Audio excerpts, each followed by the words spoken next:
yang tanah di mojok itu. Sana. Hah? Sana.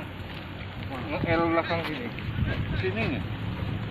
Pohon lagi sana. Ini kan tanah itu juga loh. Nyatu ini tadi kan lain. Nyatu. Nyatu kan? Iya. Hah? Buatan loh. Pak, apa?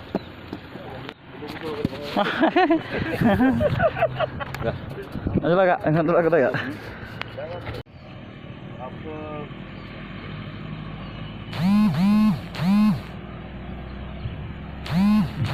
Kalau di sini gue dulu ada.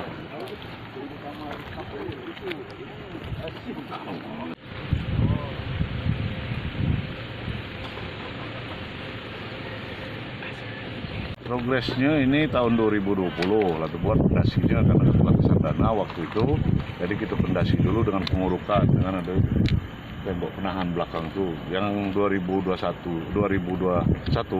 ini akan dilanjutkan gimana caranya supaya yang bangunan depan induk ini selesai.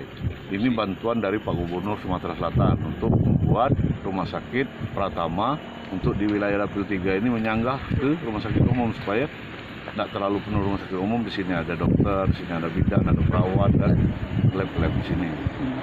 Artinya tahun 2022 ini kita targetkan rampung kan? 2021 ini kalau memang bantuan Pak Gubernur cepat dicairkan sini, gimana caranya supaya sampai selesai 2002, kalau bisa kita sudah pakai. Kak, untuk wacana awal berapa kamar tadi kak? Kamar kalau wacana kita itu sesuai dengan standar rumah sakit Pratama, tapi kita sudah wacanakan 16 kamar. 16 kamar. Nah, untuk rawat inap. Untuk rawat inap. Termasuk fasilitas lainnya ya? Fasilitas lainnya kita sini. Nah, jadi kalau kita gimana supaya sekecil mungkin dananya dipakai, sebagus mungkin gedungnya kita buat, sekuat mungkin, dan ini dipandang oleh masyarakat kepentingan untuk Dapil 3 ini dengan gedungnya sudah modern, sudah bagus.